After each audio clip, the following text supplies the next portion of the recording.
Hello दोस्तों, आपका new study zone में स्वागत है। आज हम लोग फिजिक्स के कुछ क्वेश्चंस करेंगे जो हमने आपको कल पढ़ाया था उसी के बेस पे। ठीक है। आज का पहला क्वेश्चन है हमारा, एक दिन में कितने सेकंड होते हैं। ठीक है। आपको पता है एक दिन में 24 घंटे होते हैं। ठीक है। और अगर इसमें हमें मिनट चाहिए कितने होंगे तो 24 इंटू 60 से मल्टीप्लाई कर देंगे, हमें पता चल जाएगा हमारे कितने मिनट हैं। ठीक, ये मिनट में आ गया। हमसे सेकंड पूछा है, सेकंड के लिए क्या करें हम, इसमें मिनट को सेकंड में चेंज करने के लिए फिर हम 60 से मल्टीप्लाई कर देंगे। ठीक है। तो आपका आ जाएगा 86,400 सेकेंड। ठीक है। ये आपका मल्टीप्लाई करने पे आ जाएगा 86,400 सेकेंड। एक दिन में कितने सेकेंड होते हैं? 86,400 सेकेंड। क्लियर। नेक्स्ट, एक मीटर में कितने माइक्रोन होते हैं बताइए।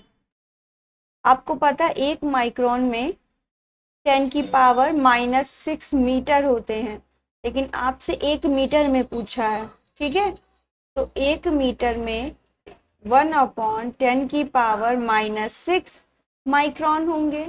ठीक, या इसी को हम, ये पावर ऊपर जाएगी तो क्या लिख सकते हैं, 10 की पावर 6 माइक्रोन। ठीक है। तो एक मीटर में 10 की पावर 6 माइक्रोन होते हैं। ठीक है। ये आपका आंसर आ जाएगा 10 की पावर 6 माइक्रोन। नेक्स्ट है, एक एमस्ट्रॉन्ग में कितने माइक्रोन होते हैं। कल हमने आपको बताया था एक एमस्ट्रॉन्ग में 10 की पावर -10 मीटर होता है। ठीक है। एक एमस्ट्रॉन्ग किसके बराबर होता है?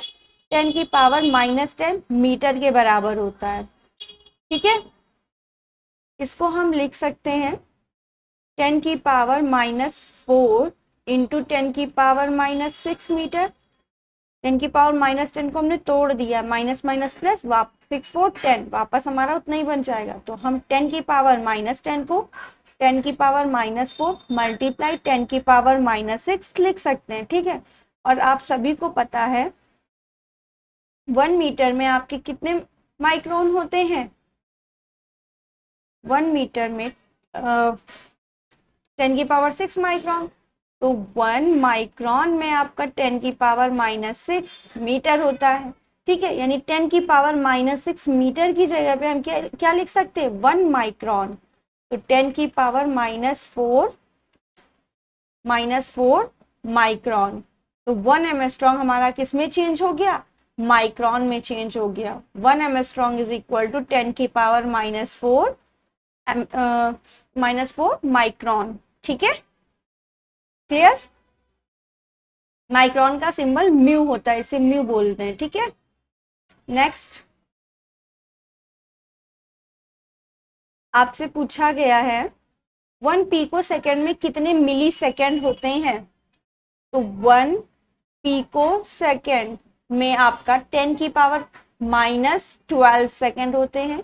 कल इसकी बात हो चुकी है हमारी, हमें मिली सेकेंड में चाहिए। ठीक है। तो इसको हम लिख सकते हैं 10 की पावर -9, 10 की पावर -3 सेकेंड। ठीक है। और आपको पता है 10 की पावर -3 सेकेंड किसके बराबर होता है, 1 मिली सेकेंड के बराबर होता है। ठीक है। 1 मिली सेकेंड के बराबर होता है। ठीक, इज इक्वल टू 10 की पावर -9, 10 की पावर -3 सेकेंड की जगह हम क्या लिख सकते हैं, 1 मिली सेकेंड। ठीक है। तो 1 picosecond is equal to कितना हो जाएगा, 10 की पावर -9 मिली सेकेंड। ये आपका चेंज हो गया मिली सेकेंड में। ठीक है। आपका आंसर है 10 की पावर -9 मिली सेकेंड। ठीक है। नेक्स्ट, 1 सेकेंड में कितने नैनो सेकेंड होते हैं, ये आपसे पूछा है। और आपको पता है 1 नैनो सेकेंड में, ठीक है, एन का मतलब क्या है, नैनो, 1 नैनो सेकेंड में आपका 10 की पावर -9 सेकेंड होते हैं, ठीक है। और आपको किस में चेंज करना, 1 सेकेंड में कितने नैनो सेकेंड होते हैं, ठीक। तो यहां से अगर आप निकालेंगे तो 1 सेकेंड में कितने हो जाएंगे नैनो सेकेंड, 1 सेकेंड की बात करेंगे तो ये हमारा कहाँ जाएगा, नीचे। तो 1/10 की पावर -9 नैनो सेकेंड, ठीक है। 1 सेकेंड में 10 की पावर -9 नैनो सेकेंड। इसको और सही से हम अगर लिखना चाहें तो 10 की पावर, ये ऊपर चला जाएगा तो माइनस है तो क्या हो जाएगा, +9, ठीक है। या 10 की प्लस हम लिखते नहीं है तो 10 की पावर 9, 10 की पावर 9 नैनो सेकेंड। तो 1 सेकेंड में आपका 10 की पावर 9 सेकेंड नैनो सेकेंड हो जाएंगे, ठीक है। क्लियर, आगे बढ़े। नेक्स्ट क्वेश्चन है 1 मीटर क्यूब में कितने सेंटीमीटर क्यूब होते हैं, यह आपसे पूछना है, ठीक है। बताइए, आपसे पूछा है 1 मीटर क्यूब में कितने सेंटीमीटर क्यूब होते हैं।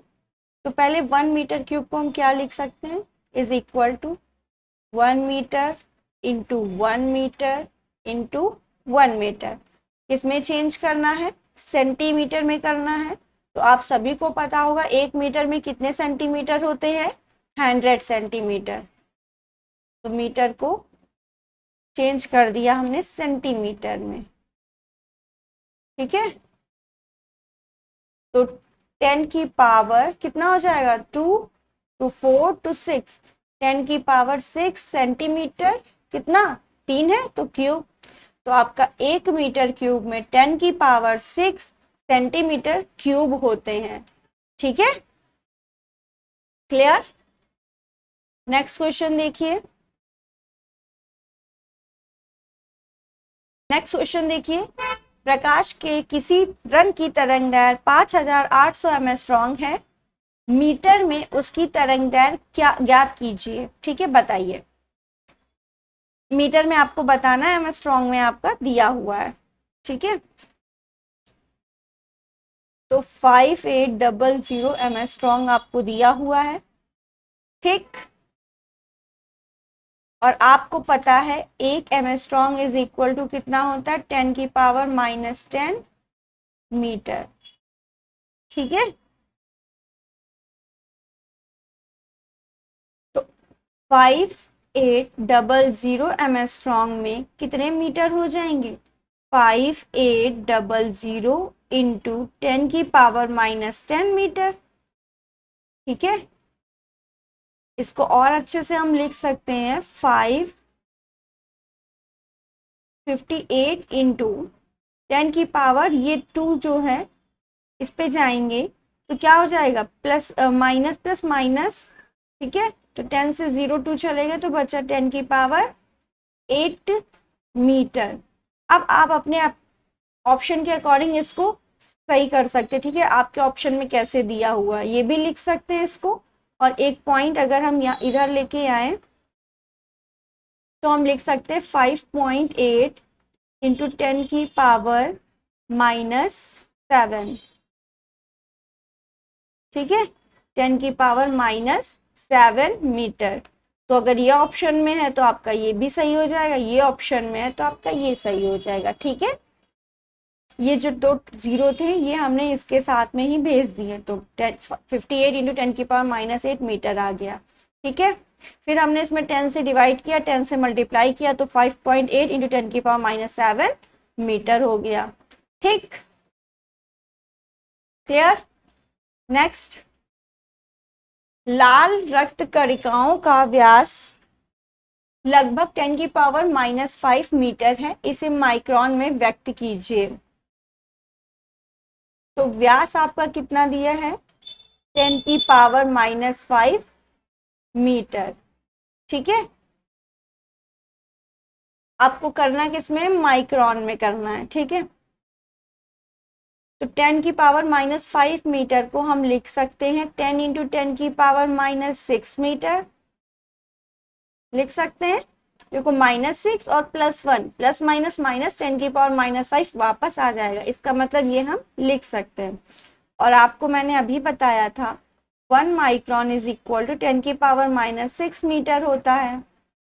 ठीक है, तो 10⁻⁻6 मीटर की जगह हम क्या लिख देंगे, माइक्रोन, 1 माइक्रोन, तो क्या हो जाएगा 10 माइक्रोन।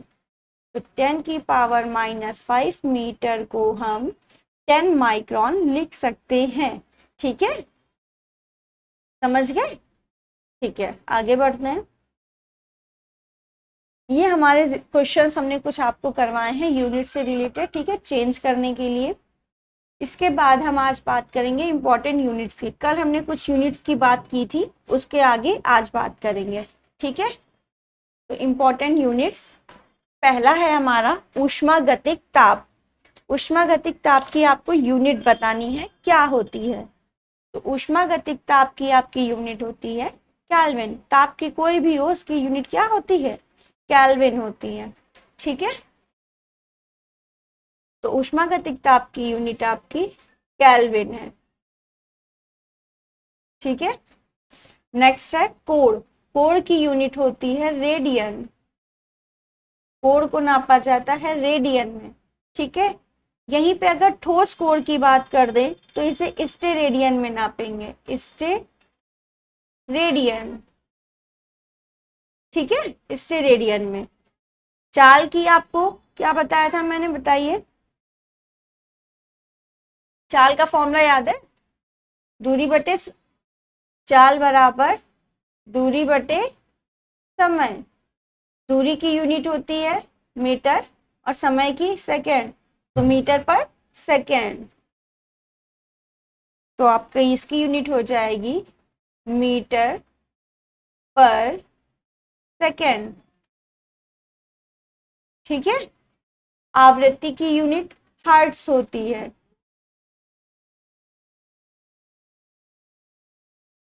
हर्ट्ज। ठीक है,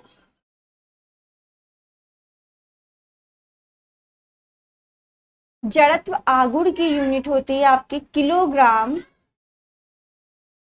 kilogram metre square. Kilogram metre square, ये आपकी यूनिट होती है जड़त्व आघूर्ण की। ठीक है, नेक्स्ट दाब। दाब की यूनिट होती है आपकी newton metre square. Newton metre square. दाब का फॉर्मूला होता है फोर्स अपॉन एरिया, बल बटे क्षेत्रफल। ठीक है, तो बल की यूनिट आपको बताई थी कल मैंने, यूनिट होती है न्यूटन होती है, और क्षेत्रफल की यूनिट क्या होती है, मीटर स्क्वायर। ठीक है, तो न्यूटन पर मीटर स्क्वायर हो गई आपकी दाब की यूनिट। पास्कल भी किसकी यूनिट है, दाब की है। पूछ लिया जाता है पास्कल किसकी यूनिट है, तो दाब की है। ठीक है, नेक्स्ट आता है आपका पृष्ठ तनाव। पृष्ठ तनाव की यूनिट होती है न्यूटन पर मीटर। ठीक है, न्यूटन पर मीटर, F/L फॉर्मूला होता है। श्यानता की यूनिट क्या होती है, विस्कोसिटी। इसकी यूनिट होती है न्यूटन सेकेंड पर मीटर स्क्वायर।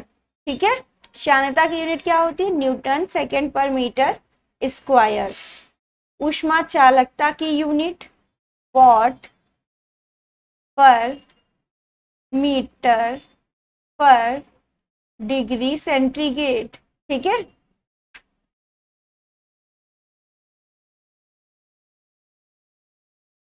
ऊष्मा चालकता की यूनिट होती है वॉट प्रति मीटर प्रति डिग्री सेंटीग्रेड। ठीक है,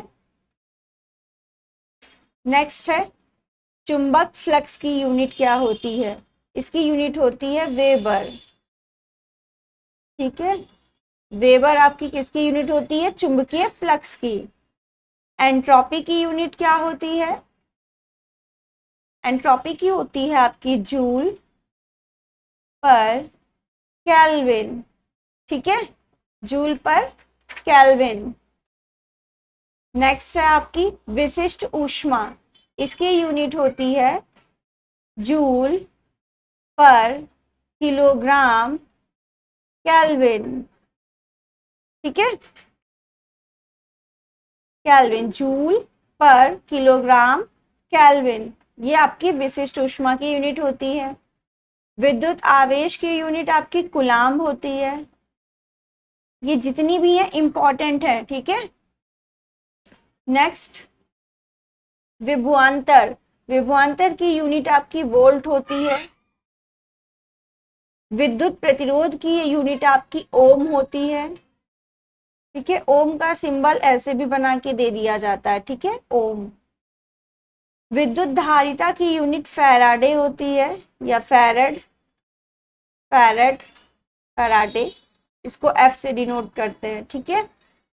प्रेरकत्व की यूनिट आपकी हेनरी होती है, ठीक है, इसको एच से डिनोट करते हैं। ज्योति फ्लक्स की यूनिट आपकी ल्यूमैन, ल्यूमैन होती है, ज्योति फ्लक्स की यूनिट ल्यूमैन होती है। और ज्योति तीव्रता की कैंडेला होती है, ठीक है। लेंस की क्षमता की यूनिट डायोप्टर होती है, डायोप्टर, टी से डिनोट करते हैं, ठीक है। नेक्स्ट है आपकी ध्वनि की तीव्रता, इसकी यूनिट होती है आपकी वॉट प्रति पर मीटर स्क्वायर, वॉट पर मीटर स्क्वायर ध्वनि की तीव्रता की यूनिट होती है, ठीक है। चुंबकीय क्षेत्र की यूनिट आपकी होती है टेस्ला, ठीक है, टेस्ला, टेस्ला नहीं, टेस्ला, ठीक है। चुंबकीय क्षेत्र की यूनिट आपकी टेस्ला होती है। नेक्स्ट, प्रतिबल, प्रतिबल आपका एक तरह का फोर्स ही, इसका भी फॉर्मूला F/A ही होता है, ठीक है। तो न्यूटन पर मीटर स्क्वायर या पास्कल, दोनों ही यूनिट जो प्रेशर की थी वही आपकी प्रतिबल की भी होंगी, ठीक है। नेक्स्ट, रेडियो धर्मिता, ठीक है, इसकी आपकी होती है यूनिट बैकुरल, बैकुरल की यूनिट किसकी है, रेडियो धर्मिता की है। आपेक्षिक घनत्व की कोई यूनिट नहीं होती है, ठीक है। ध्वनि की प्रबलता, डेसिबल, ध्वनि की प्रबलता की बात करेंगे तो उसकी यूनिट होती है डेसिबल, और ध्वनि की तीव्रता की बात करेंगे तो वॉट पर मीटर स्क्वायर, ठीक है। पदार्थ की मात्रा आपकी मोल में नापी जाती है, ठीक है, मोल, पदार्थ की मात्रा की यूनिट मोल। वायुमंडलीय दाब आपका बार में नापा जाता है, ठीक है, बार वायुमंडलीय दाब की यूनिट है। विद्युत ऊर्जा की यूनिट है आपकी kilowatt hour, kilowatt घंटा, किलो वॉट घंटा, ठीक है, ये आपकी यूनिट है विद्युत ऊर्जा की। विशिष्ट ऊष्मा की यूनिट है आपकी जूल पर किलोग्राम केल्विन, ठीक है, जूल पर किलोग्राम केल्विन, ये आपकी विशिष्ट ऊष्मा की यूनिट है। नेक्स्ट, गुप्त ऊष्मा, जूल पर केजी, जूल पर केजी, ये आपकी गुप्त ऊष्मा की यूनिट है। खगोलीय दूरी, इसकी यूनिट है लाइट ईयर या पारसेक, ठीक है, प्रकाश वर्ष, लाइट ईयर या पारसेक, ठीक है। ये दोनों ही यूनिट आपकी खगोलीय दूरी मापने के लिए की जाती है। गुरुत्वीय त्वरण की यूनिट है आपकी मीटर पर सेकेंड स्क्वायर, त्वरण कोई भी हो, ठीक है, उसके लिए यूनिट मीटर पर सेकेंड स्क्वायर होगी। समुद्री गहराई आपकी फैदम में नापी जाती है, ठीक है, फैदम में नापी जाती है। और ऊष्मा आपकी जूल में नापी जाती है, ठीक है। गुरुत्वाकर्षण नियतांक इंपॉर्टेंट है, इसकी यूनिट होती है न्यूटन मीटर स्क्वायर प्रति kilogram square, newton metre square पर किलोग्राम स्क्वायर। इसका फॉर्मूला होता है G is equal to formula आपका होता है F is equal to G m1 m2 upon r square. आपको ये चाहिए, इसको यहीं छोड़ दीजिए, तो g इज इक्वल टू आपका आ जाएगा F R square upon m1 m2। f क्या है? फोर्स। r क्या है? रेडियस। m1 m2 क्या है? मास है। तो f की यूनिट हमने आपको न्यूटन बताई थी। r की होती है, रेडियस किसमें नापी जाती है? मीटर में। तो 2 है r, तो मीटर स्क्वायर। पर का साइन, ये दोनों मास है, मास किलोग्राम में नापा जाता है, 2 है इसलिए स्क्वायर, तो न्यूटन मीटर स्क्वायर पर केजी स्क्वायर। ये आपकी यूनिट कैपिटल जी की हो जाएगी। ठीक है, समझ गए? और स्मॉल जी की यूनिट मीटर पर सेकेंड स्क्वायर, क्योंकि ये एक प्रकार का एक्सेलरेशन है। ठीक है, ये विथ कैपिटल स्मॉल जी से इसको डिनोट करते हैं और ये कैपिटल जी से डिनोट होता है। क्लियर? ठीक है, आगे बढ़ते हैं। हमारी यूनिट्स इंपॉर्टेंट थी, जो हमने सारी आपको बता दी जितनी थी। ठीक है, अब हम बात करेंगे उपकरण की, इंस्ट्रूमेंट की, किस उपकरण से क्या नापते हैं। ठीक है, तो हमारा पहला उपकरण है आर्गोमीटर। ठीक है, आर्गोमीटर। आर्गोमीटर से क्या नापते हैं हम? बताइए, अगर किसी को कुछ पता हो तो आप बता सकते हैं। आर्गोमीटर से कार्य के मापन किया जाता है, कार्य का मापन, कार्य का मापन। ठीक है, आर्गोमीटर से कार्य का मापन होता है। नेक्स्ट, ड्यूरामीटर से हम क्या नापते हैं? ड्यूरामीटर से हम प्लास्टिक और रबर की कठोरता नापते हैं। प्लास्टिक और रबर की कठोरता नापते हैं, कठोरता मापते हैं। ठीक है, क्या कौन सी चीज कितनी कठोर है वो उससे हम किसे नापते हैं? ड्यूरोमीटर से। ठीक है, ल्यूसीमीटर। ल्यूसीमीटर से हम प्रकाश की तीव्रता को मापते हैं। प्रकाश की तीव्रता किससे नापते हैं? ल्यूसीमीटर से। Next, polygraph. पॉलीग्राफ से हम क्या नापते हैं? ये एक झूठ का पता लगाने वाला यंत्र है, झूठ का पता लगाने वाला यंत्र। पॉलीग्राफ से हम, जो कोई व्यक्ति झूठ बोल रहा है या नहीं बोल रहा है, इससे हम पता लगा सकते हैं। ठीक है, ब्यूफोर्ट स्केल आया हुआ क्वेश्चन है ये। ब्यूफोर्ट स्केल, इससे हम क्या नापते हैं? हवा की गति मापते हैं। ठीक है, हवा की गति मापते हैं। ठीक है, वेंचुरी मीटर। वेंचुरी मीटर से हम क्या नापते हैं? किसी पाइप में बहते हुए द्रव्य के किसी भी बिंदु पर द्रव्य की मात्रा की दर मापते हैं। ठीक है, किसी पाइप में बहते हुए पानी,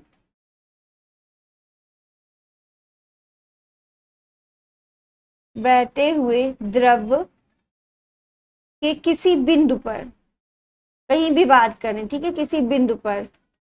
वेंचुरी मीटर आपने इंटर क्लास में पढ़ा होगा, है ना, द्रव्य वाले चैप्टर में। किसी बिंदु पर, किसी बिंदु पर द्रव्य की मात्रा की दर, द्रव्य की मात्रा की दर मापता है। ठीक है, वेंचुरीमीटर आपका किसी पाइप में बहते हुए द्रव्य के किसी बिंदु पर द्रव्य की मात्रा को मापता है। मान लीजिए ये पाइप है, हम आपसे पूछे इस पॉइंट पे आपका द्रव्य की जो बहने की दर है वो कितनी है, तो वो कौन सा हमें ऑपरेटर बताएगा? वेंचुरीमीटर बताएगा। ठीक है, वेंचुरीमीटर बताएगा। नेक्स्ट है हाइड्रोमीटर। हाइड्रोमीटर आपका द्रवों का आपेक्षिक घनत्व नापता है, द्रवों का आपेक्षिक घनत्व। और आपेक्षिक घनत्व की कोई यूनिट नहीं होती है, बताया है अभी। ठीक है, द्रवों का आपेक्षिक घनत्व मापते हैं, हाइड्रोमीटर से द्रवों का आपेक्षिक घनत्व मापते हैं। नेक्स्ट, आगे बढ़ते हैं। सोनार। सोनार से हम क्या नापते हैं?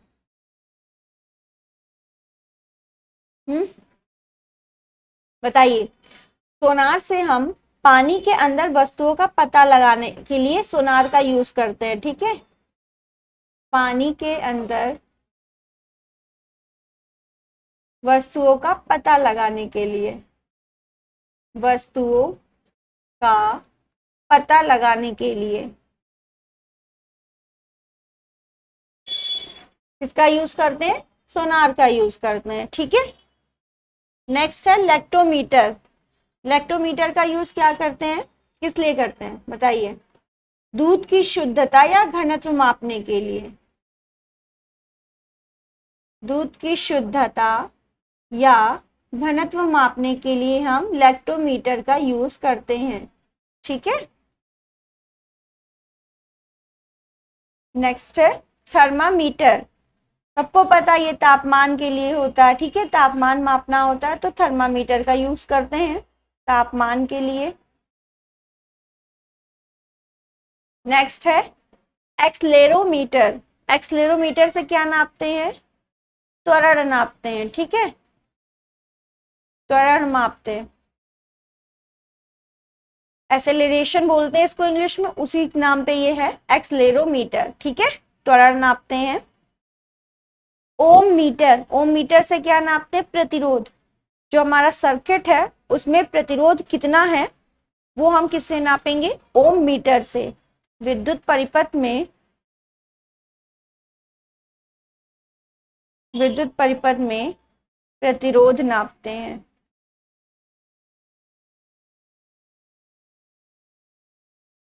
ठीक है, नेक्स्ट है कार्डियोग्राम। कार्डियोग्राम से हम क्या नापते हैं? मनुष्य की हृदय गति को नापते हैं। ठीक है, कार्डियोग्राफ से हम मनुष्य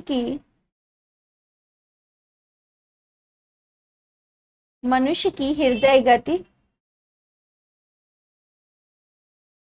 हृदय गति को अभिलिखित, अभिलिखित करने हेतु। ठीक है, तो आपको सिर्फ इतना याद रखना, कार्डियो, कार्डियो का मतलब ये होता है हार्ट से रिलेटेड चीजें होंगी। ठीक है, तो मनुष्य की हृदय गति को अभिलिखित करने के लिए हम कार्डियोग्राम का यूज करते हैं। ठीक है, नेक्स्ट है माइक्रोस्कोप। सबको पता है सूक्ष्म वस्तुओं को देखने के लिए। ठीक है, सूक्ष्म वस्तु को ये बड़ा करके दिखाता है, छोटी वस्तु को बड़ा करके दिखाता है माइक्रोस्कोप। ठीक है, तो इसके लिए हम लिख नहीं रहे इसको। फिर आता है आपका सेक्सटेंट। सेक्सटेंट क्या है? ऊंचाई मापने वाला यंत्र है। ठीक है, ऊंचाई मापने वाला यंत्र। सेक्सटेंट आपका ऊंचाई मापने वाला यंत्र है। इस वीडियो को आप 2-3 बार देखेंगे ना तो सारे आपको ऑपरेटर्स वगैरह सब याद हो जाएंगे। ठीक है, माइक्रोटोम। माइक्रोटोम से किसी वस्तु के सूक्ष्म टुकड़ों में काटने वाला यंत्र है। किसी वस्तु को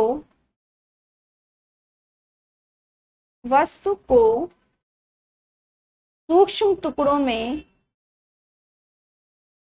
सूक्ष्म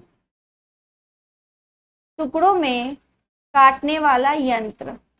मतलब कोई चीज है उसको बहुत छोटे छोटे भागों में अगर काटना है तो किस ऑपरेटर का यूज करेंगे? माइक्रोटोम का। ठीक है, माइक्रोटोम का यूज करेंगे। ये सूक्ष्म टुकड़ों में काटने वाला यंत्र है किसी वस्तु को। साइटोट्रॉन बताइए, साइटोट्रॉन से हम क्या नापते हैं? कृत्रिम मौसम उत्पन्न करने वाला यंत्र है। ठीक है, ये कृत्रिम मौसम उत्पन्न करने वाला यंत्र, उत्पन्न करने वाला यंत्र है। ठीक है, साइटोट्रॉन कृत्रिम मौसम उत्पन्न करने वाला हमारा यंत्र है। ठीक, साइक्लोट्रॉन आपका क्या है बताइए? इससे क्या हम नापते हैं? अधिक आवेशित कण को त्वरित किए जाने वाला यंत्र है आपका साइक्लोट्रॉन। अधिक आवेशित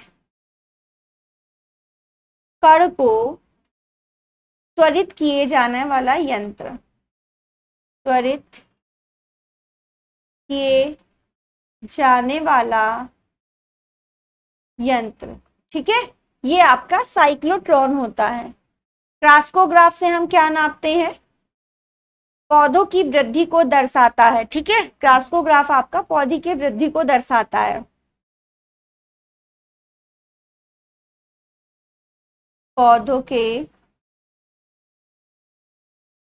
की वृद्धि को दर्शाने वाला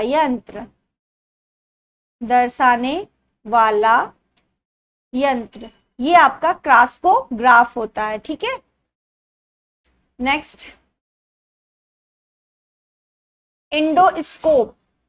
इंडोस्कोप हमारा क्या करता है? ये मानव शरीर के आंतरिक भागों को देखने का उपकरण है, ठीक है। मानव शरीर के आंतरिक भागों को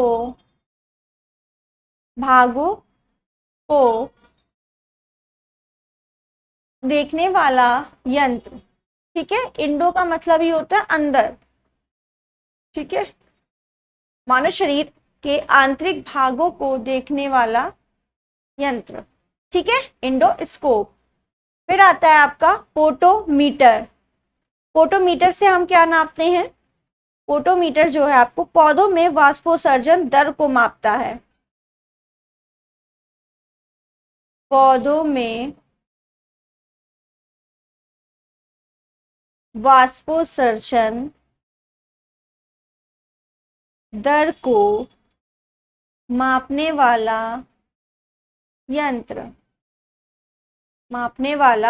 यंत्र, ठीक है। फोटोमीटर पौधों की वाष्पोत्सर्जन की दर को मापता है, ठीक है। बैरोग्राफ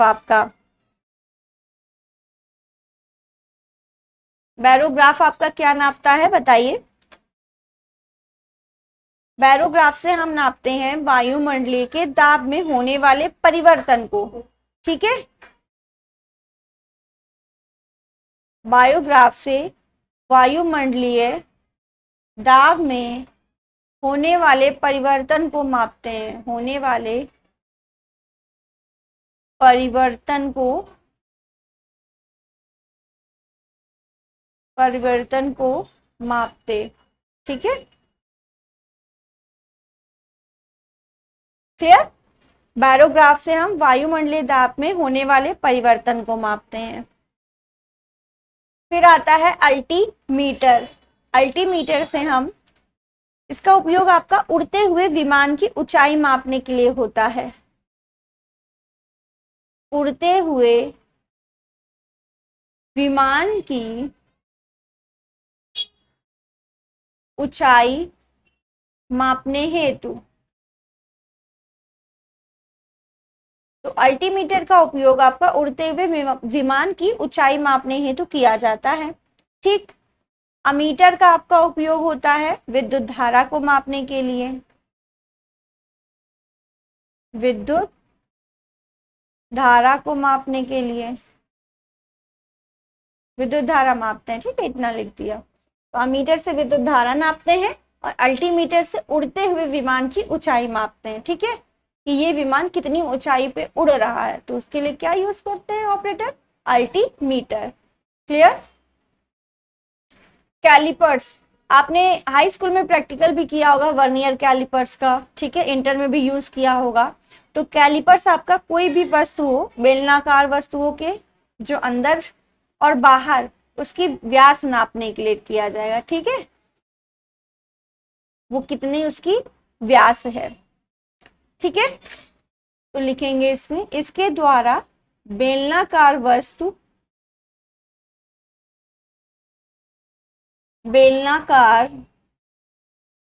वस्तुओं के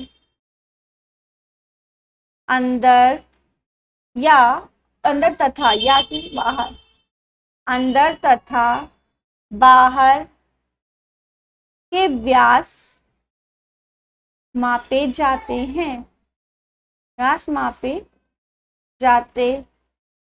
हैं, ठीक है। तो कैलिपर्स का यूज कब करते हैं? जब हमें बेलनाकार वस्तुओं के अंदर तथा बाहर के व्यास को मापना होता है, ठीक है। क्लियर? वस्तु की मोटाई भी इससे मापी जाती है, ठीक है, वस्तु की मोटाई भी इससे मापी जाती है, वस्तु की मोटाई मापने हेतु।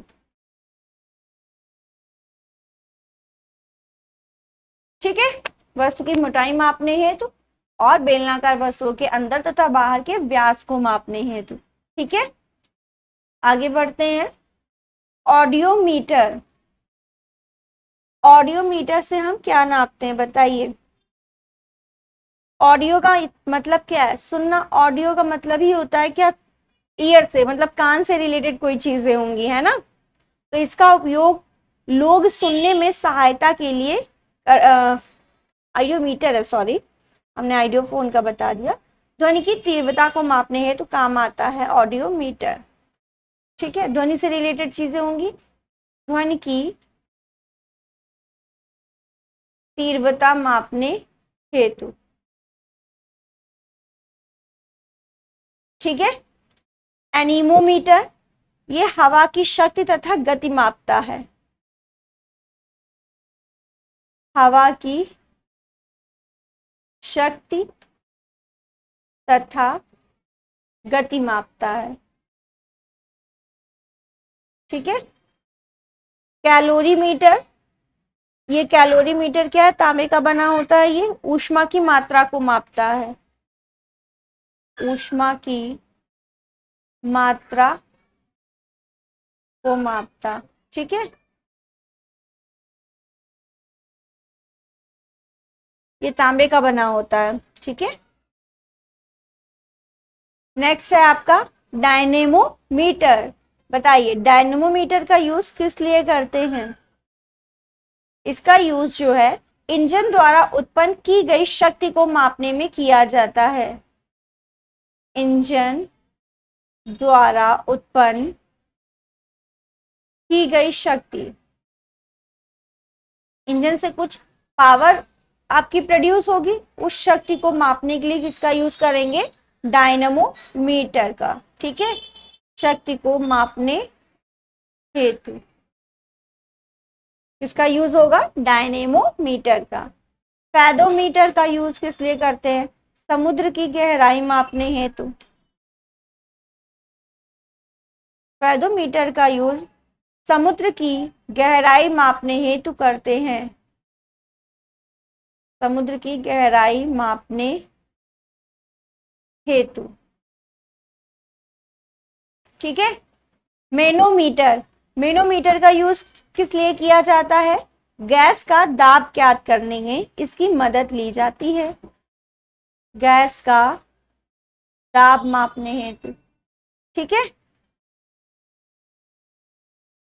क्लियर, मैनोमीटर का यूज गैस का दाब मापने हेतु। ठीक है, नेक्स्ट है आपका गैल्वेनोमीटर। गैल्वेनोमीटर से क्या नापते हैं, विद्युत धारा की दिशा एवं मात्रा, विद्युत धारा की दिशा एवं मात्रा हमें गैल्वेनोमीटर से पता चलती है। ठीक है, वीडियो अच्छी लग रही है तो आप सभी लोग लाइक करिए और चैनल पे नए हैं तो चैनल को सब्सक्राइब जरूर करिए। ठीक है, नेक्स्ट है आपका ओडोमीटर। ओडोमीटर से हम पहिए वाली गाड़ी द्वारा चली गई दूरी को मापते हैं। ठीक है, बट ये कंडीशन है, वो दूरी को मापता है ओडोमीटर, लेकिन कौन सी दूरी को, पहिए द्वारा चली गई दूरी को। ठीक है, पहिए वाली गाड़ी द्वारा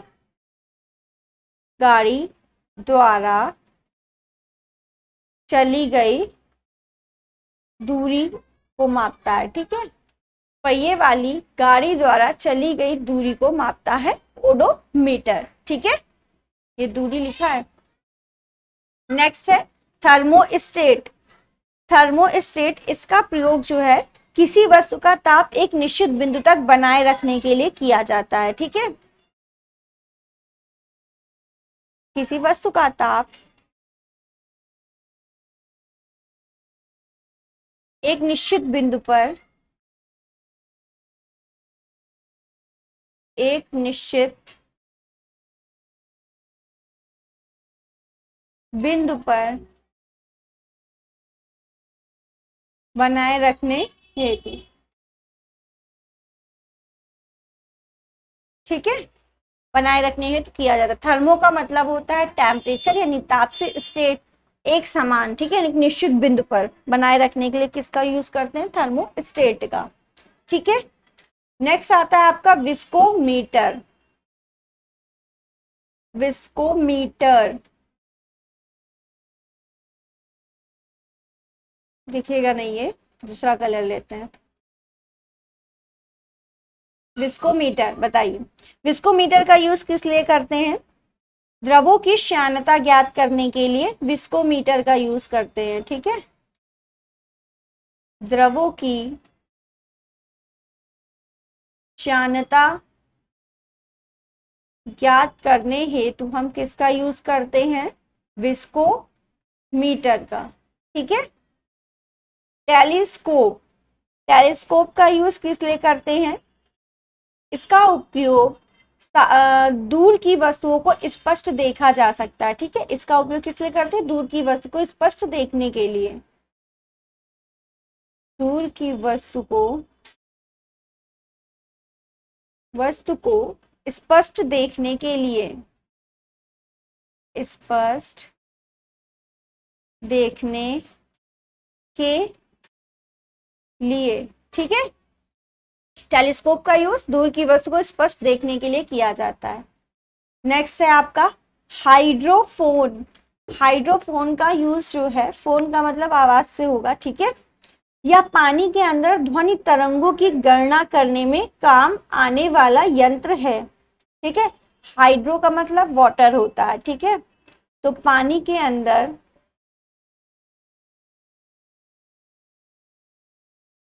ध्वनि तरंगों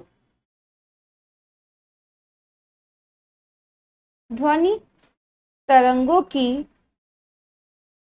गणना करने में काम आता है, ध्वनि तरंगों की गणना करने में काम आता है। ठीक है, काम आता है। तो इस सब हाइड्रोफोन का उपयोग कब करते हैं, पानी के अंदर ध्वनि तरंगों की गणना अगर करनी है तब हाइड्रोफोन का यूज करते हैं। ठीक है, नेक्स्ट है, और ये शायद लास्ट पेज है आपका। एक और है। ठीक, हाइग्रोमीटर। बताइए हाइग्रोमीटर का यूज कब करते हैं या किसके लिए करते हैं, क्या मापते हैं, इसकी सहायता से वायुमंडल में व्याप्त आर्द्रता को मापते हैं। ठीक है, आर्द्रता मापने हेतु,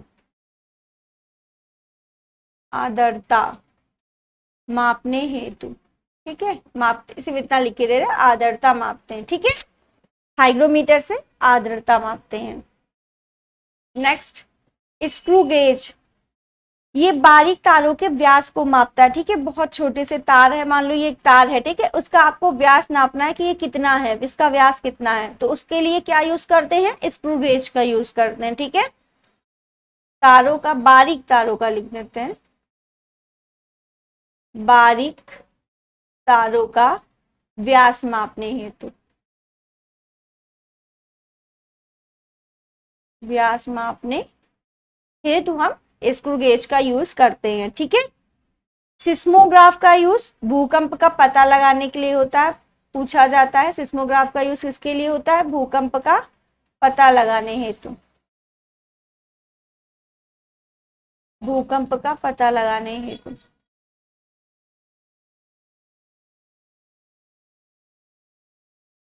ठीक है, नेक्स्ट है रेडियोमीटर। रेडियोमीटर का यूज किस लिए करते हैं, इसका उपयोग विकिरण की माप करने के लिए किया जाता है। ठीक है, रेडियोमीटर का यूज विकिरण की माप के लिए।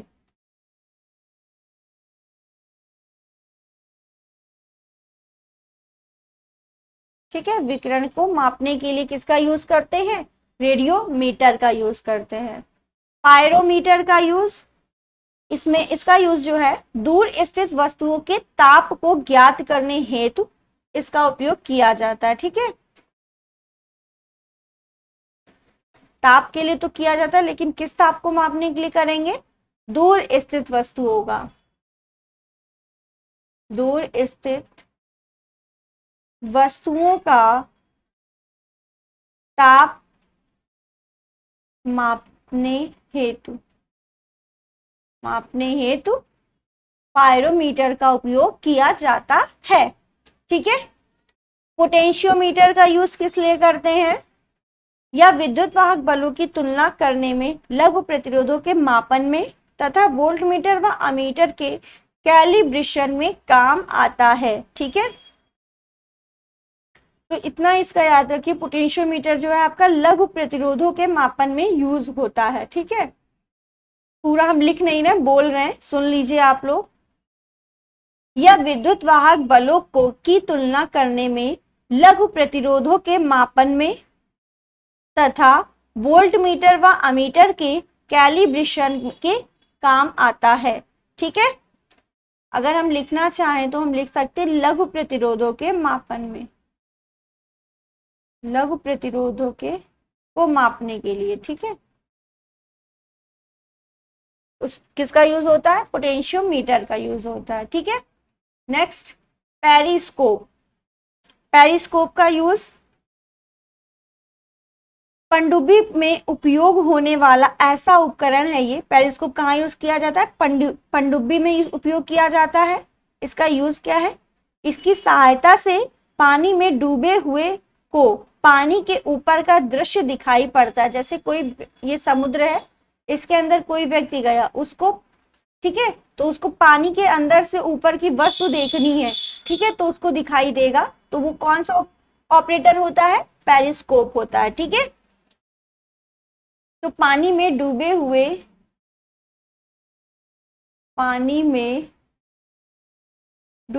व्यक्ति, डूबे हुए व्यक्ति को बोले, जाहिर सी बात है कोई व्यक्ति ही होगा तभी उसको दिखाई देगा। ठीक है। पानी में डूबे हुए व्यक्ति को पानी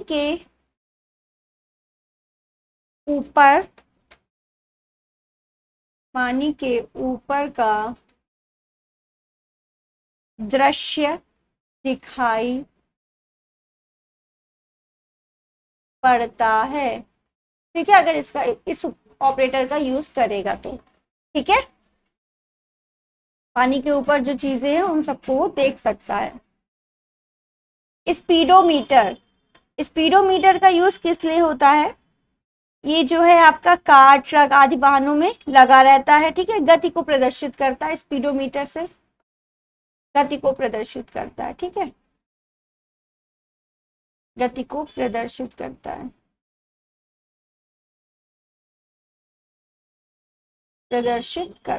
ठीक है, या गति को मापता है, बात वही है। ठीक है। कहते हैं ना, गाड़ी 80 की स्पीड से चला रहे, 100 की स्पीड से चला रहे, तो स्पीडोमीटर लगा होता है, वही हमें माप के बताता है। ठीक है।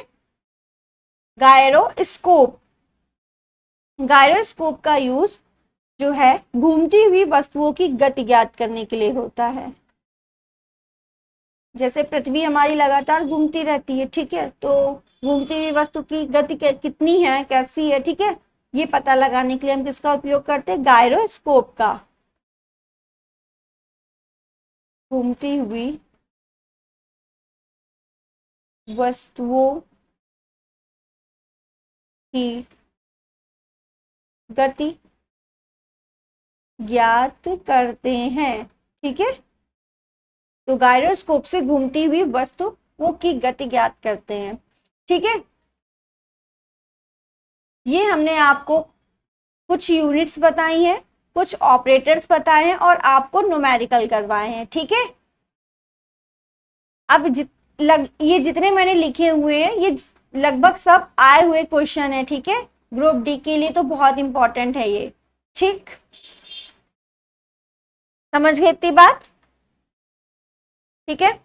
तो अब आगे हम देखते हैं, कल आपको, आप अगर बताना चाहें तो आप बता सकते हैं कि कल आपको क्या पढ़ना है। ठीक है। ठीक है। ये आज हमने आप ऑपरेटर्स पढ़े हैं, न्यूमेरिकल किया है और यूनिट्स की है इंपॉर्टेंट। ये जितने हमने पढ़ाए हुए ये सारे क्वेश्चंस आए हुए हैं ग्रुप डी में, रेलवे ग्रुप डी में। ठीक है।